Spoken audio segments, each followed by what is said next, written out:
everyone. Thank you again for joining ACE, Advocates for Connect.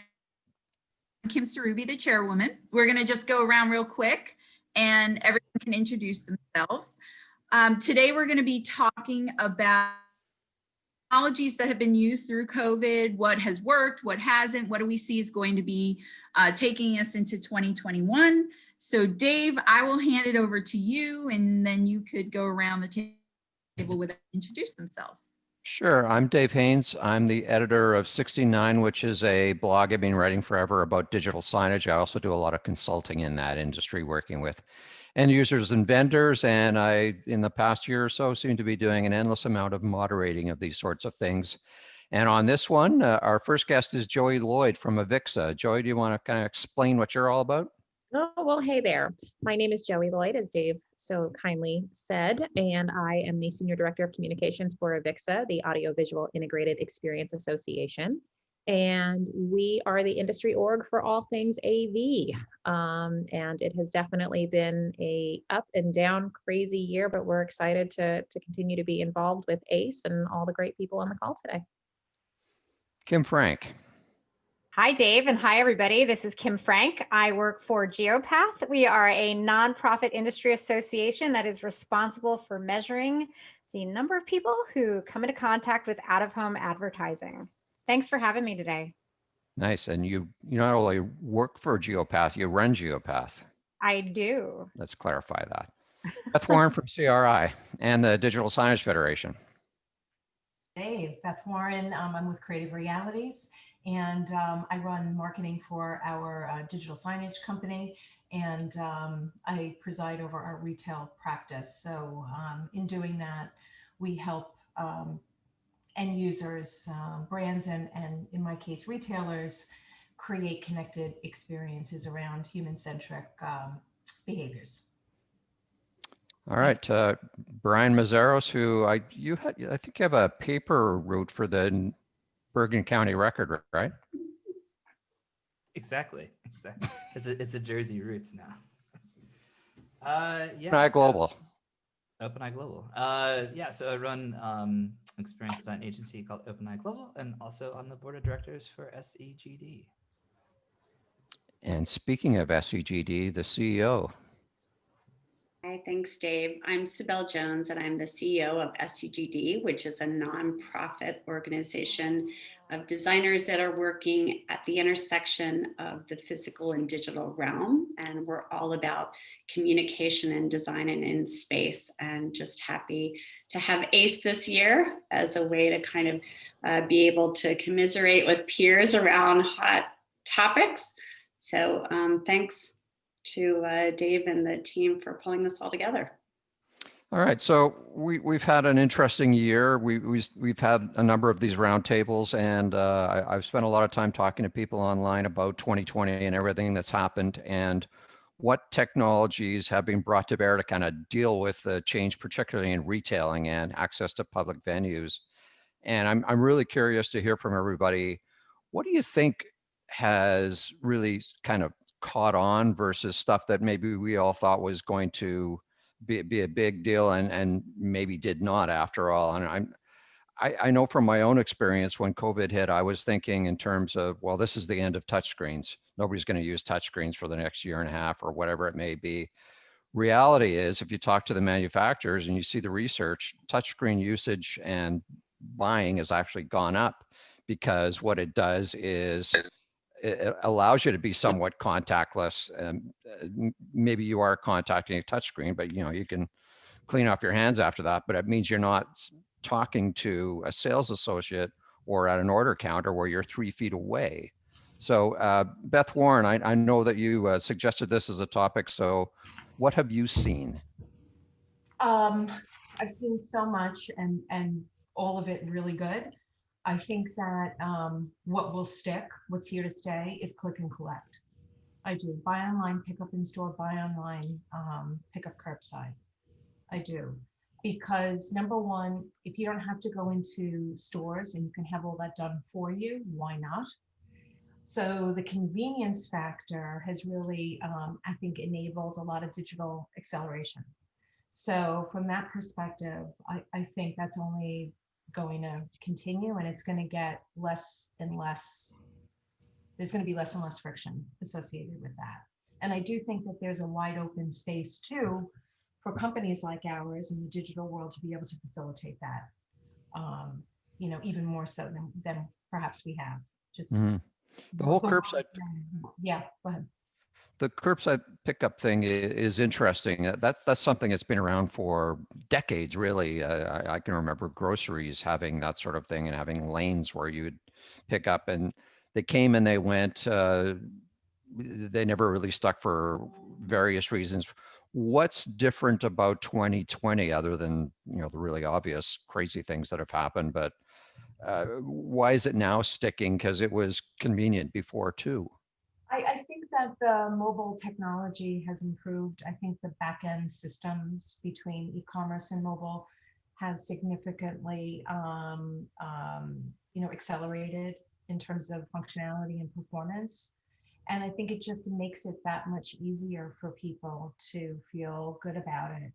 And as we speak, companies, retailers are improving on sort of two things, which are indicators of its ability to sort of stick, which is making sure that the order is correct and making sure that the wait time is minimal. So as accuracy improves and as wait times decrease, that just fuels this, this convenience even more so. So Okay. I think that's going to, have a real knock-on effect on utility for that and people's reception to that experience. Asif Kahn has joined us from the Location-Based Marketing Association. Asif, you can email me your excuse letter later, but do you want to introduce yourself a little bit more? Sure, yeah. I'm Asif. I head up the Location-Based Marketing Association. So it's there's been a lot of interesting movement within our member base over the last few months, driven off of COVID. Many pivots within the vendor community to provide services on everything from using a lot of the Bluetooth technologies that are central to the location and geo world for tracking and indoors and employee sort of movement understanding and social distancing measurements and all kinds of things like that. And then other technologies, be it facial recognition or some of the other sort of COVID screening type of things that are happening. We're seeing a lot of that within our our member base globally, and we're a very global organization. Obviously, we have operations in 30 plus countries, so it progresses at different rates depending on where you are and what the rules are. We're based in Canada, where there's a fairly consistent set of government rules across the country that are in place to try and for example, screening of everybody coming into a bar or restaurant or store is required pretty much across the country. Whereas obviously in the U.S. that's not the case, and we're seeing just so many different things happen, and our members are some are doing really well and have really benefited in some ways from COVID in terms of new product launches, and we're taking existing technologies and accelerating them, like on the payment side. And others are really struggling, where they've been maybe only on the advertising side of our business, and that ad revenue has, I won't say it's dried up, but it's been paused, let's call it, until next year. So You I suspect wake up every day thinking and worrying about how do these different channels start to merge with one another, and when's that point going to happen when smartphones are really integrated with displays and with other technologies? Has 2020 and everything that's happened, this whole push to accelerate digital transformation, really made that happen for the smartphone side of this? Yeah, I mean, I think for sure we're seeing. Somebody was Beth was talking about click and collect and kind of how that's all evolving.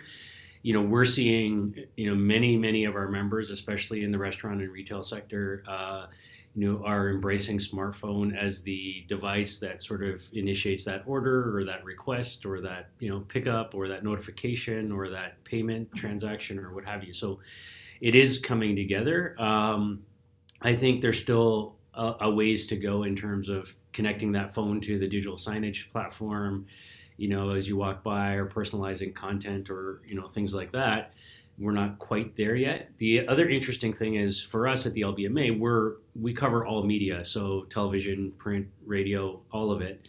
Because they can all be local or location based, in different aspects. And one of the interesting things, we're about to release our 2020 research study on tomorrow, in fact. But one of the pieces that we've seen in there over this whole COVID time is a rise in spending on radio and print. Just a massive, local flyers are all of a sudden, big again. People have time to sit there and flip through paper. So it's interesting. While the digital acceleration is happening, in some ways, old school is back. Local is a trend that I think also local overall. Yeah. So I couldn't agree more. Yeah, we hear that too. Kym, your organization is all about analytics and analyzing audience behaviors and consumer behaviors and movement and so on. What have you seen happening as the importance or the perspective on analytics changed in the past year or being changed by 2020? Certainly data has become incrementally more important. And I think to the earlier point, local has become incredibly important because we've all experienced this in very different ways, and every market has handled things differently, and every market has been impacted differently and at different times. So I think from a mobility standpoint, that's been really very fascinating to watch. For those of us who are in the New York area, we were hit really hard very early and went into lockdown and kind of haven't really come out. And then there's other markets in the country where they have not had much change to their lifestyle. They're still traveling, they're still going to work. And so we expect to see an ebb and flow of that as, the next 6 months comes out. But then as we start to see vaccines really take hold, we expect there to be a return to normalcy over the second half of next year. So definitely looking forward to a little bit more of return to normalcy. But I do think that, as consumers, especially those of us in the areas that have been significantly impacted, it's been a time of experimentation for us. We were never big users of things like DoorDash or all of these different apps to get things delivered, or having groceries delivered to our homes, and trying like misfits markets to get our, vegetables and fruits. And so I think, there's a lot of that is going to stick even after we're able to go to a supermarket and pick out our own vegetables and fruits and things along those lines. Obviously, some of that will be pared back, but some of it will stick. Certainly, there's been growing importance in the gig economy of deliveries and things like that. I think we also, as consumers, start to expect a little bit more of a curated and personal experience. So I think that's going to be very exciting for a lot of us as we come out of this quarantined atmosphere that we're in. Is maybe we don't want to go anymore into a store where there's crowds and tons of people. Maybe we want, even if we don't have to worry about there being some kind of contagion, we just maybe don't want to be in that environment anymore, and are open to paying more to have a more personalized, curated experience, because that's kind of what we've gotten used to over the last 9-10 months. Cybelle and Bryan, you guys think a lot about experiential design, and you have a member organization full of people who worry about that every day. Are they having to rethink or reimagine how they deliver experience? Yeah, I mean, I was building on what Kym was saying. I think, the museum industry certainly has taken a big hit this year, but thinking about the curation, if you think about going to like a Blockbuster at the Met or something and having to wait in line and then wait your turn in queue just to get in front of an object or artifact. So that's all moving. I think there is that sense of, you have a more curated personal experience. in places that you could never do that before. And so that's certainly a trend.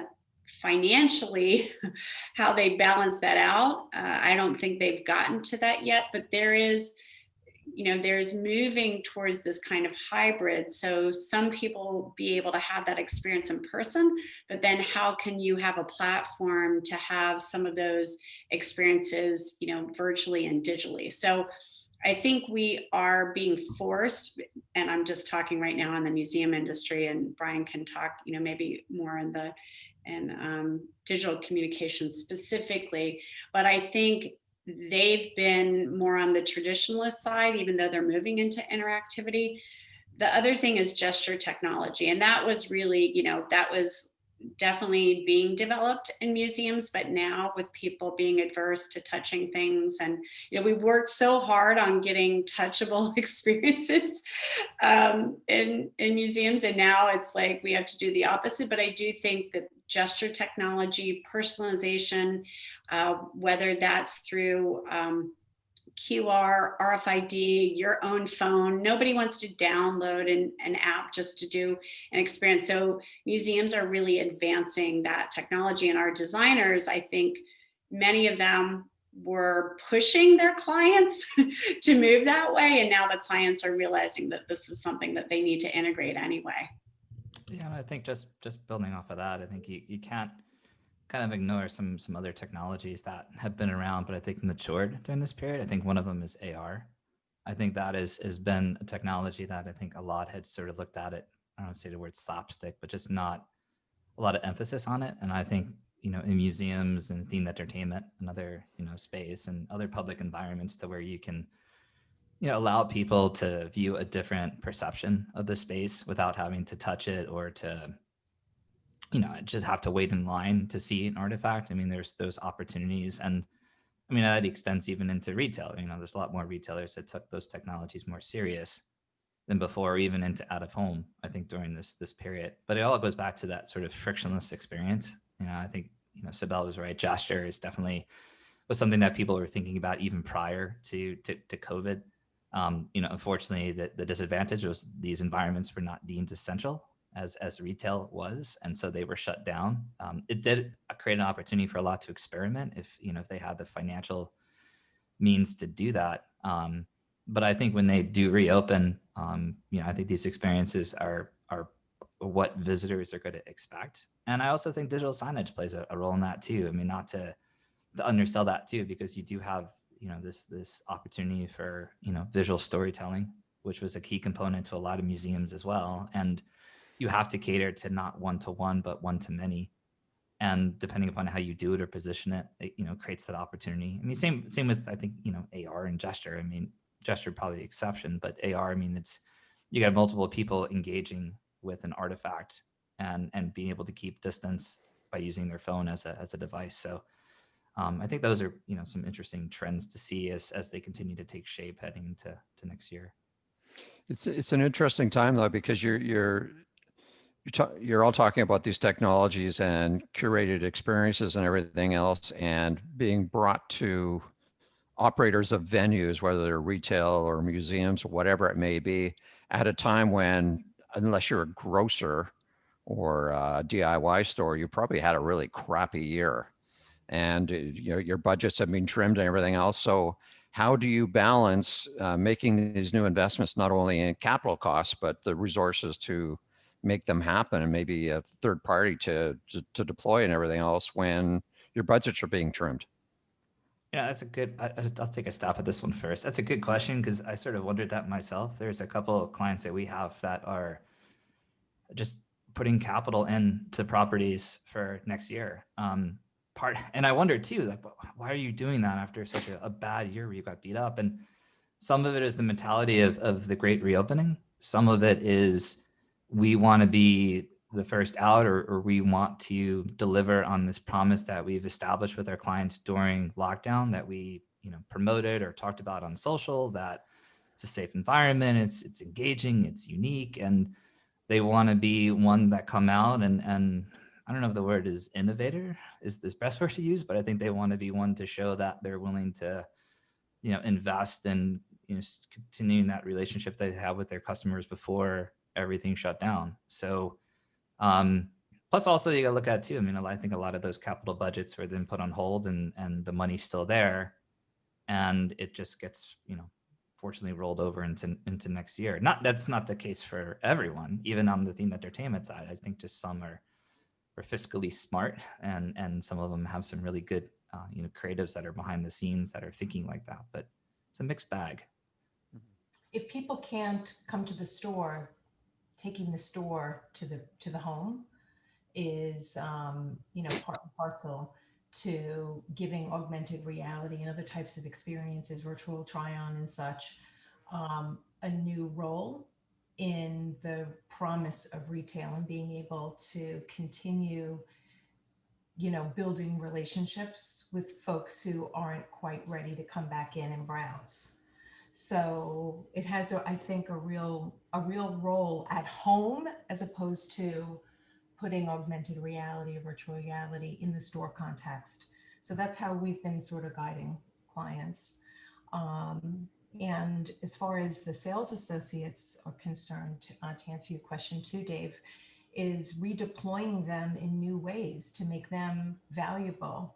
Because if folks aren't coming in, how can the sales associate then build relationships with their customer base proactively at home, whether it be FaceTime or Zoom sessions.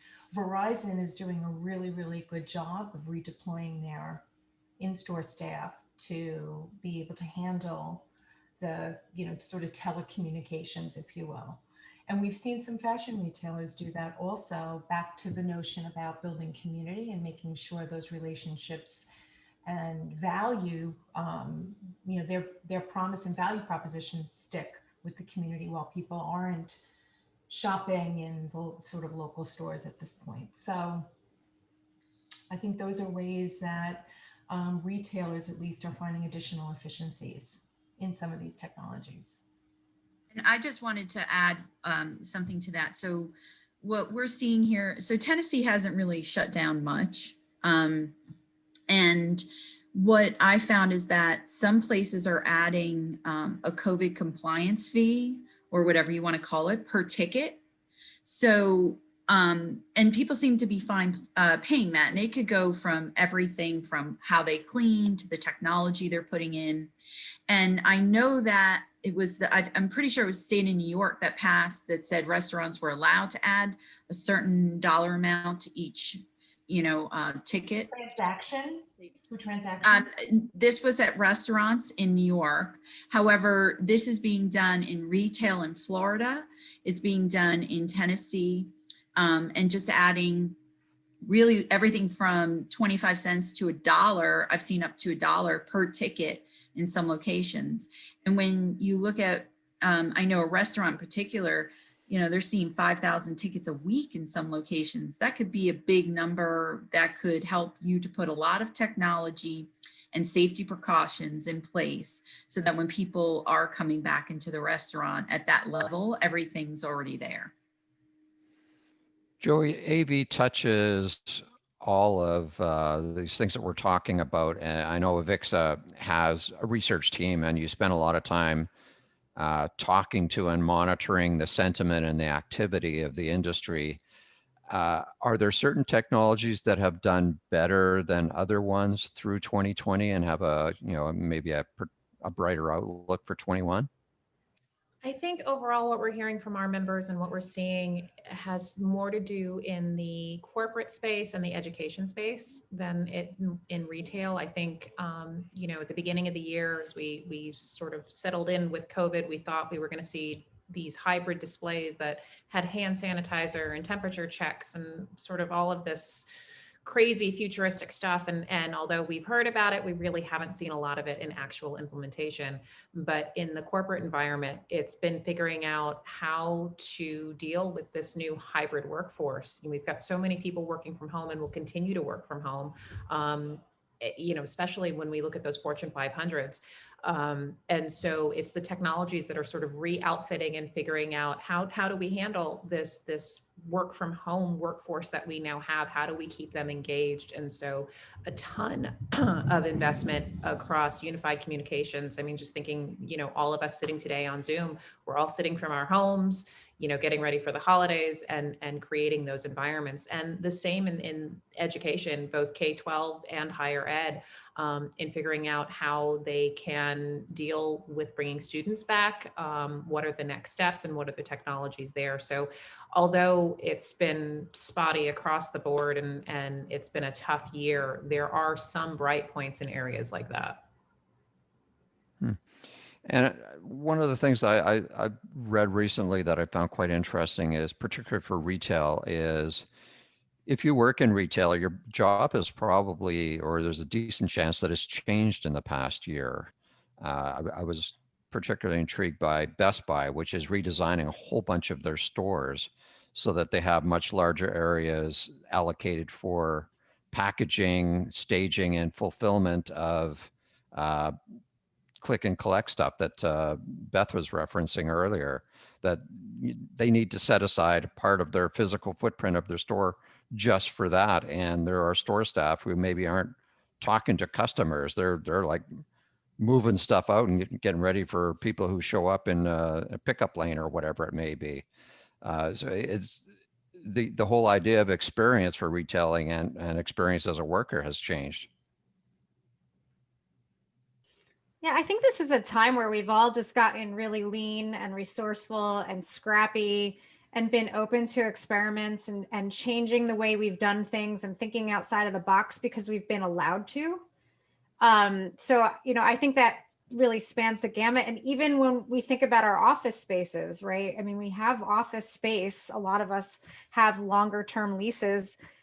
Even reimagining what do we use all of our office square footage as? Mm-hmm. If the staff isn't in every day. I know it's something that we're thinking about with our own space. If we do have more remote work, we still have all that square footage. Do we repurpose it for better usage? Does it become bigger meeting space? Does it become more communal space? Does it become, a place where we can come together for experiences? Same thing in the stores. I think it's just the scrappy have survived through this. And we've leaned on our ability to be resourceful, to pivot, that the Association of National Advertisers declared pivot the marketing word of the year this week. And we've all done a bit of that. And I think it will continue. And we've been given permission to do that, which is kind of refreshing, I think. Permission to kind of reset. Yeah, I think it's really sparked for the right. And, we're a design community, but the creativity that we're seeing and, for us, what's exciting is the international aspect of that. So we're able to, get people to speak that we could never have come and join because they would be limited, feeling obliged to get on a flight and, the cost of that. And, our events are so exciting because we have people joining from India and South Africa and South America and Asia. And so I think, and the question I think at the beginning was, what will we keep? I think we want to keep that, that sense of being connected, and whether that's, your design community or retail. I think people are discovering new brands. They're discovering, the ones that are evolving and experimenting and getting engaged in that. And so I think that kind of ups the ante for all of us, is that we now see a different kind of exposure within our communities that allow us to experiment and to also, gain a different kind of exposure if we're doing the right thing. I've been curious, and I'm interested in hearing from you guys, what the impact of all of this video calling that we're doing might be in physical premises like a store or a museum or whatever it may be. I know going back 15 years, I saw demos of displays where you could click on something and it opened a video session with a remote advisor at a bank or something like that. And I thought this is interesting, but broadband wasn't quite there yet. The cost of it was incredibly high. But now we've trained even our grandparents in their 80s or 90s to use Skype and to do video calls and everything else. They're comfortable enough now that they can push a button without worrying something's going to explode. And what that means when you get into a DIY store or even a museum or exhibit of some kind, if you could click on something and open a session and talk to somebody on the other side of the state or the planet who could give you expert level advice on these things, would that not be attractive? And is that something that we're now ready for? I think absolutely. I know that we were doing virtual learning with some museums that were really forward thinking. And so I think what scares me, I think the most in the future is what does hybrid look like? Because we know that we like curated when we're in person, and we know that we can expand our dialogue when we're virtual. But, I'm more worried about, does hybrid deliver for people, where some people are present and other people are not. So it's kind of, what I'm interested in and looking towards. I know there have been some hybrid experiences, but I think this is going to be something that we're going to be looking at because of that, Dave, because we don't want to lose that connectivity that we have in the virtual realm, but people are going to be anxious to physically get back in spaces that they want to be in.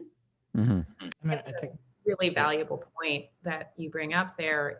Particularly, we look at trade shows where AVIXA lives and plays, and it's really the question. We've figured out how to get the education and the content across, and we figured out how to create these chat rooms and get people to interact. And really, the next step is, okay, how do you connect the speaker to the person who is sitting at home, and how did they re-engage back with that in-person audience? And I think that's the place where we're going to have to figure out these things across not only trade shows, but all of these experiences. I mean, I hear you talking about museums, and I think, do I want to go into a physical place to have to interact virtually? I don't know. That's an interesting question on a very personal level. But I think it's been interesting this time too. Museums, aquariums. I mean, how many, I know children, yeah, but I mean, I know a lot of other ones that have put their kids on and seen virtual sessions at the San Diego Zoo. And you got to look at those kind of environments in some sense. I mean, they've grown their audience if they were smart during this. And, it's not like we can always just jump on a plane and go to some of these aquariums, especially the ones that are down in Australia. I mean, there's been some great online experiences. So, I mean, that the hybrid, I mean, does it stay? I think it does for a bit. I mean, I think it's opened up this opportunity for you to experience and educate and be educated on something that you probably will never have a chance to go to. But on the other side, is it an authentic experience? No, because you're not touching it, you're not smelling it, you're not hearing the sounds, and you're not seeing all of that. So I think it kind of goes back onto the environment, on how do you curate or keep that audience that you've established during this time, because you still want your brand recognized globally, but then you also want to, have people, you don't want to disconnect with that local community that is, that has that opportunity to come in person. It's a very hard balancing act. You still want that audience that you have globally, but at the same time too, you don't want to make it overly convenient for someone that is a few miles away just to stay at their house. You do want them to come in and have the ability to touch and interact and really experience, that artifact or that exhibit. Mm-hmm. There's a question of how engaged are people too in those environments. When you're in person, there's a certain forced level of engagement. When you're at an event, when you're at a convention, when you're at an expo hall, when you're at a museum, because you're there and present in the moment, there's the ability to multitask and check out and not pay attention and get distracted. And I think this specifically for K through 12 schools, I mean, I've complained about this ad nauseum, but my kids are home, the schools are closed. The experience for a 6-year-old virtually is not the same as an experience for a 6-year-old in the classroom. And I do worry about that level of detachment. For those of us who have events, you know, that being there in person does provide an incremental layer of engagement that you just cannot duplicate in a hybrid environment. Asif, one of the things that other folks have talked about is the idea of things like click and collect and other experiences that for them to work, they need to be seamless. They need to be frictionless. And that somehow means that all the different channels and technologies that are brought to bear, like retail systems and so on, all work together with a smartphone. Are we in a better place than we were, even a couple of years ago in terms of the ability to stitch all these things together and the sort of thing like curbside pickup truly seamless, where you just kind of, they know when you're arriving because there's GPS reading that your car or your device, all those sorts of things? Or is it still much easier to say you can make something frictionless than to actually pull it off?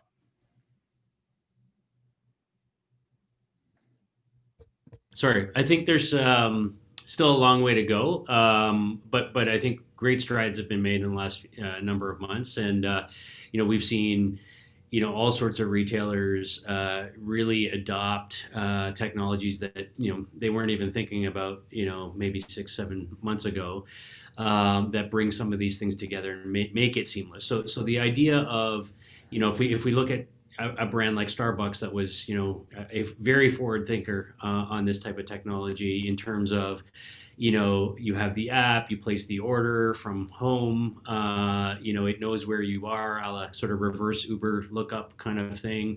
And when you walk into that, that location, it's already sent the information that you're 2 minutes away, and the barista starts preparing the coffee, and it's delivered, and ready as soon as you walk in to pick it up, and it's already paid for through the app.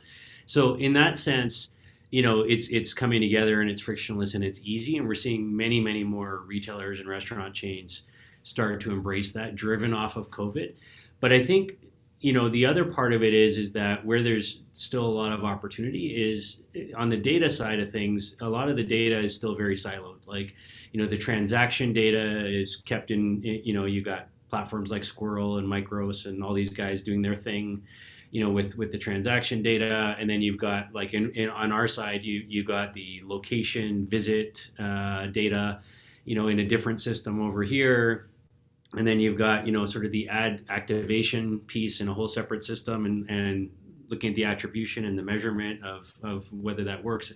So in that sense, it's not really connected yet. And I think there's still a ton of opportunity around that.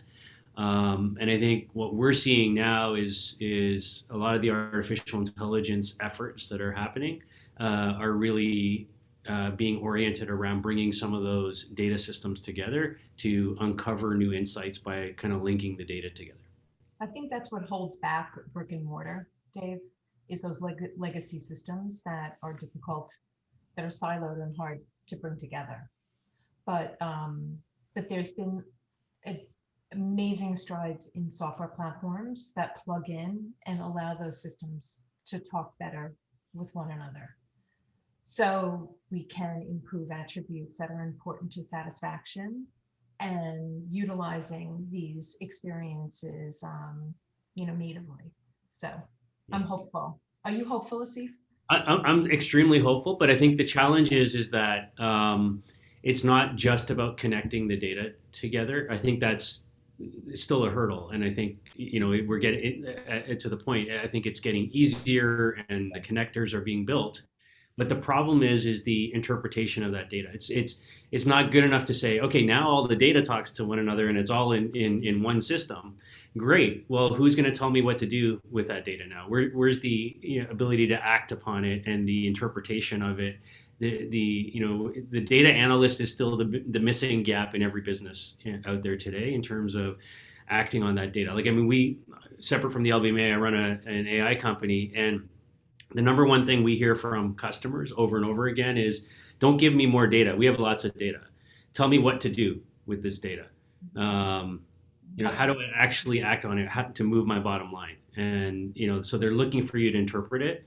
And that's where the AI systems start to make sense, I think, because if you can make those investments and have the machine sort of, interpret masses and volumes of data, and then spit out, actionable, engagement that you can take from it, I think that's where you're going to see acceleration.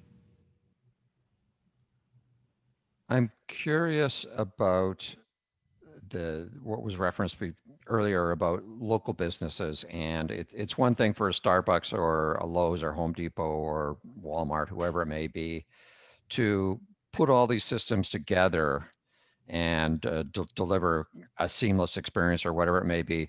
What about the local businesses? What can they realistically do to improve how they deliver without, taking on board that they just don't have that kind of a budget or internal resources or experience to do, something particularly sophisticated? They have the people, and it's the most important part. I think Beth and Asif have both talked about this a lot in terms of e-commerce has been preparing for seamless brick and mortar online delivery and store pickup, all of that for years. But it's the major e-commerce platforms that are doing it and the major retailers that have access to it. And even those major retailers trying to figure out, their multiple stores and how they deal with delivery has been an issue for years and years. The small retailers, the local mom and pops and storefronts, they have something that a Target, a Best Buy, a Home Depot will never have. And that is a really amazing, engaged sales associate. And no harm, no foul to Target, but I don't go there because I want to talk to somebody. I go there because it's convenient. I go to my local boutique because they know me and they communicate with me and they call me and they text me, and I have that one-to-one relationship. And everything that Beth talked about in terms of those interpersonal relationships and the changes that sales associates have gone through, that's where they have the upper hand. Interesting. Like appointment setting, and other service experiences that allow both personalization, intimacy, local feeling, that local experience to really remain intact. So the smaller mom and pops are able to be really nimble that way. They know their customers, they can call them, they can book in time with them, and they can provide them with curated products that are available to them both on their website and through one-on-one connection. So something that's relentlessly automated and almost anonymous in terms of, let's say like a Target where you can just pull into your parking stall and there's somebody there waiting with the goods and they throw it in the back and you're out of there. That's probably the opposite of what you want to do if you're a local retailer, because you want that personalized local or one-to-one touch, right? Absolutely. And they're able to do it. They're able to wrap your gifts. They're able to make customized, concessions and be able to adapt quickly, which is wonderful. It's just the total opposite of what you experience in anything that scales so massively. Mm-hmm. Your company, Beth, has, I think there was a recent, because you're a listed company, there's the CEO gets on and has to talk to investors about what's going on and everything else. And somebody sent me an email and said, you should look at this because these guys actually appear to be selling these thermal sensors and moving a lot of them out the door. Because I've heard from other companies who said, yeah, there's like nobody's buying them or they really haven't caught on. So why is this happening? Is that accurate, and why is it happening? It is accurate, and we pivoted and we committed to it and we put all of our focus and energy around it. That's why. We've also changed up how we are going to market. So we're not going directly necessarily to end users. We're utilizing our partners as a strategy from distributors and other resellers. So it's opened up avenues for us to work with folks that we haven't worked with in the past. Does that make sense? Because they might have been considered competitive. So we're doing things in new ways. I'm not going to sort of mislead and suggest that we have endless marketing dollars, because we don't, but we're strategic about the way in which we're doing B2B. So, but it's worked. It's worked for us. We've also expanded on the thermal mirror, and we've included mobile applications for QA surveys. We have a digital signage component because communications is critical in establishing and elevating the confidence levels, et cetera. So we've wrapped it in sort of a total solution. So it's not just temperature taking. Has that been a big part of it, is to come up with something that has a life after COVID? Yes, sir, it has. So that it's future proofed, that we're able to utilize components of it in different ways and for different reasons. Yeah. Long after the pandemic. Does that make sense? Completely agree with that last comment about sort of building technology that has a life after COVID. And to your earlier question, Dave, about the affordability of some of these solutions for local businesses, smaller businesses. Like in my other company, Ground Level, like we our whole local AI platform is really targeted at those small and medium-sized businesses. We've got like 2,000 barber shops and hair salons and car dealerships and whatnot using this platform, and what it does is it helps them understand from a geo perspective who's coming into their store or their business, but where else those people go that might be complementary businesses that they could be partnering up with. And in COVID times, when foot traffic is down across the board in all sectors right now, one of the ways you can rise out of that is by partnering up with other businesses that have commonality between your customer base. So people who come to my hair salon who also happen to spend time at this local coffee shop, if the coffee shop and the hair salon partner together, who are both local businesses, and they have common customers, and you can identify who those customers are, and you can reach out and market to those customers, both businesses can rise together. And that's one of the things that we're seeing, one of the biggest use cases we're seeing out of our platform right now. And obviously that has life well beyond COVID. It's not just a COVID thing. But from a sort of affordability point of view, I mean, we saw that platform at $350 a month. So interesting. I would not have thought of barbershops as being a kind of a vertical market for AI. Yeah, but we've got you name it. There's every kind of business that you can think of, from restaurants and small boutique hotels and whatever that are using this kind of platform right now. So one of the other things that was suggested would be a big deal in 2020 because of everything that was going on was the use of voice. And it's another thing that, well, many of us have personal assistants. I've got one sitting right here. I've not run into it much in public places at all. And am I just not seeing it, or I live in Nova Scotia, so we just got running water last year, so maybe that's why. But is there more out there than I think? I think you're underselling Nova Scotia, by the way. Yeah, beautiful. I love going to Halifax. So Halifax. We're trying to keep you away. There's nothing here. We just got doing power. You're doing a good job of it right now. Voice is such a personal thing, right? Because I mean, it's such a home technology right now, but so pervasive.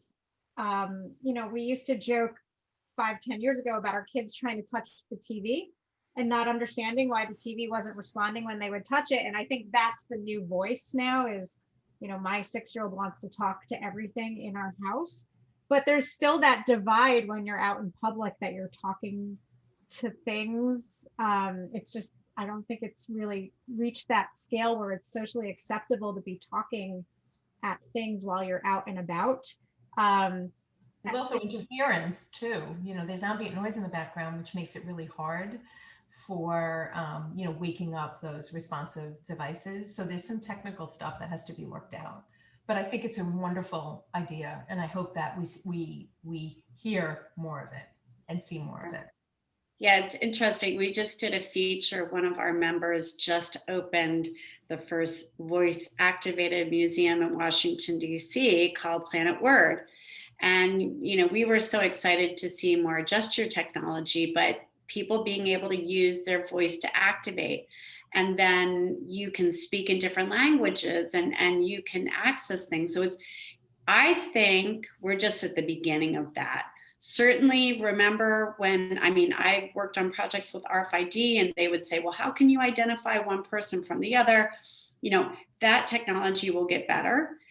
We won't have voices competing. I think it's really what's the right kind of engagement. But all of this, I think we're not going to want to go back to, I just saw in our area of DC, they're going to do on-demand parking cost. So think now when we go back to some sense of normalcy, we're going to want to know where we can park. We're going to not want to have to wait in line for our groceries. All of these things that used to be, I think people wouldn't do them because they weren't sure about them, or they might have had, too many add-on costs. We're not going to go back. That time, we're going to love saving that time and actually getting exactly what we want. So I think this is just going to continue to move forward. What do you guys see happening that's different in 2021, technology that's really going to take hold or change the way things are happening? I'll give you a second to think about it. For me, I'm seeing direct view LED really accelerating in terms of adoption. And instead of it just being something that you would find in flagship locations, very high profile locations, they're showing up in bars.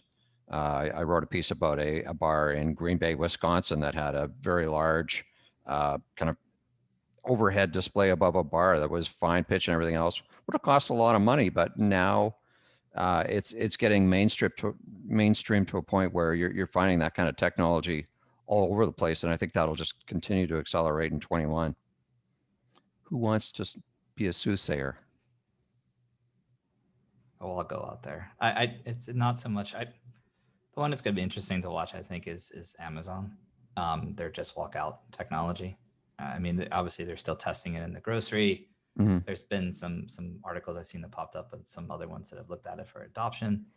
I think that kind of goes back, obviously, to the frictionless trend that we've all been talking about. But I think they're interesting to one. It's a love-hate relationship I think we all have with Amazon.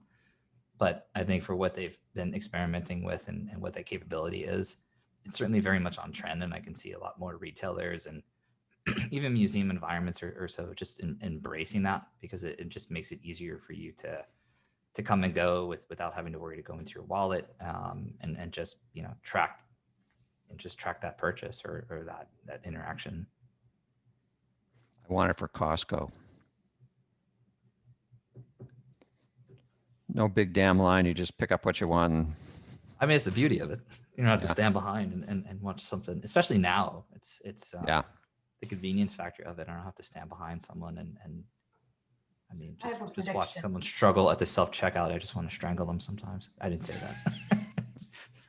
I have a prediction. So we have Uber Eats. I think we'll have Uber Shop. That's my prediction. I think we do. I've noticed that Instacart now delivers Sephora and PetSmart. It's happening, and it's starting to really become a thing. I think it's moving beyond Amazon. It's moving beyond Amazon Prime and the things you can get there. It's go to that store and pick up that thing. I do. I think Uber will get more into that business. I think we're going to see more from Uber in that area. I think there'll be like the WeWorks will stop being about space sharing and they'll start being about time sharing. So maybe I only need an office for 2 days a month. I don't need 1/10 of an office. I just need 1/10 of the time. So there'll be more of that. I think there'll be an investment in more outdoor technology and outdoor spaces at locations. Now that we've explored what it's like to have lunches on the sidewalk, I think that people actually enjoyed that quite a bit, specifically in markets where it's, not where we're about to get 2 feet of snow today. And I think there's like an investment now in the home as a destination. I haven't been spending my money on Starbucks, so I was more inclined to buy the Nespresso machine that I had been neglecting myself of. So making your home more tech savvy in line with something more commercial, I think might be some place where we're investing dollars, both inside the home, but then also in our yards and patios and porches and places where we've grown more accustomed to spending time given what's happened over the last year.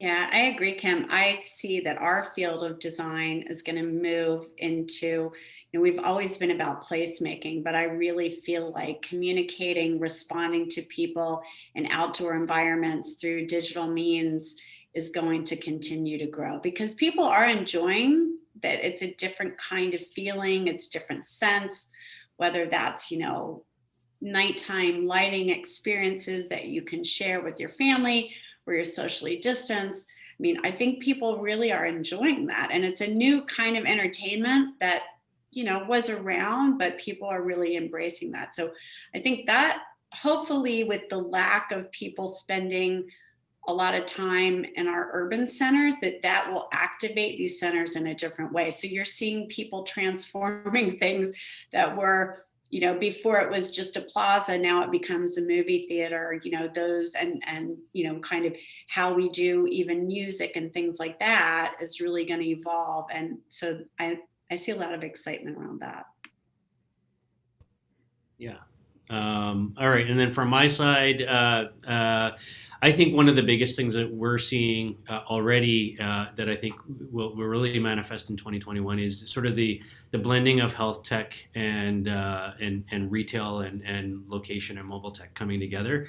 For example, Delta, made an announcement the other day that getting ready for sort of COVID vaccine passports, these kinds of things, and how those kinds of technologies are going to play into whether you're allowed into a store or not allowed into a store, or to travel or not to travel,